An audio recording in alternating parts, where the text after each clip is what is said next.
अब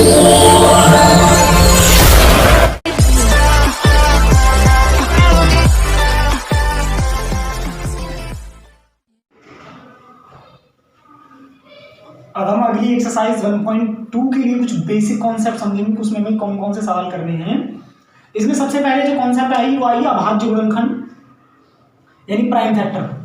prime factor method आपने पहले भी सीख रखा होगा कि किस तरीके से फैक्टर करते हैं। बहुत सिंपल मेथड है, मैं इसमें कुछ एग्जांपल के थ्रू आपको समझा देता हूं। जैसे हमें मान के चलिए दो क्वेश्चंस दे रखे हैं 120 और 400, इन दोनों डिजिट्स के हमें प्राइम फैक्टर करने हैं, तो किस तरीके से करेंगे। सबसे पहले मैं लेता हूं 120 को, तो 120 को हम सबसे पहले डिवाइड करेंगे, जैसे आपको सिंपल आता होगा 2 से डिवाइड करेंगे तो 120 को डिवाइड करने पर आएगा 60, फिर 2 से 60 को फिर डिवाइड कर सकते हैं तो 2 से करेंगे नेक्स्ट में 30, नेक्स्ट में ऐसे ही करेंगे तो 2 से करेंगे 30 को 50। अब ये 15 जो है वो 2 से नहीं जा सकता, तो नेक्स्ट 2 के बाद जो नंबर आता है वो 3 से डिवाइड करके देखो, अगर इससे भी नहीं हो तो अगले से, फिलहाल हो सकता है इसीलिए इसे 3 से ही करो, तो 3 पंजे 15, 5 आ गया, फिर 5 3 से भी नहीं हो सकता, 4 से भी नहीं हो सकता, तो नेक्स्ट आएगा 5 से कीजिए। ऐसे सीरियल वाइज आपको इनसे डिवाइड करते हुए चलना होता है। तो इस तरीके से इसके फैक्टर लिखने के बाद फाइनली इन सबके टोटल फैक्टर लिखे जाते हैं, जिन्हें हम प्राइम फैक्टर कहते हैं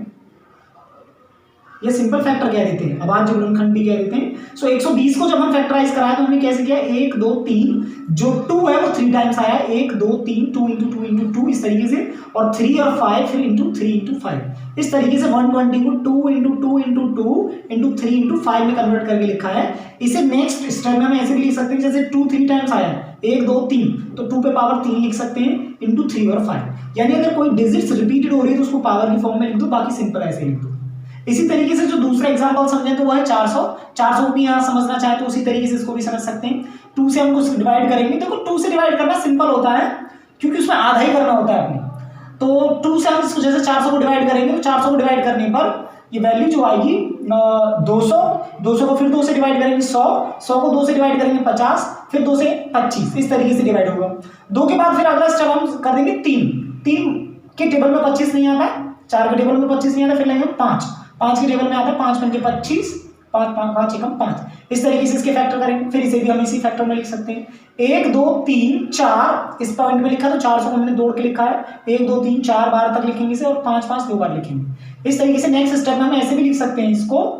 कि 2 की पावर जो हुई है 4 है क्योंकि वो 4 बार आया है, और 5 की पावर 2 है, तो फाइनली इस तरीके से इसके प्राइम फैक्टर किए जा सकते हैं। इस तरीके से आप प्राइम फैक्टर का कॉन्सेप्ट या अभाज्य गुणनखंड का कॉन्सेप्ट समझ चुके होंगे। इसी बेस पर अगली एक्सरसाइज 1.2 के क्वेश्चन सॉल्व होंगे।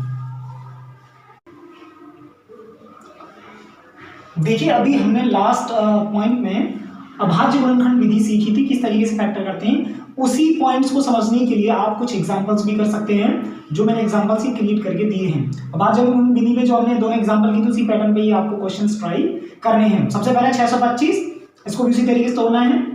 ये 5 से वैसे होगा, सिंपल है कि 5 से होने का मतलब है यहाँ पे लास्ट में अगर 5 आ रहा तो 5 से हो जाएगा, 9 एक्स्ट्रा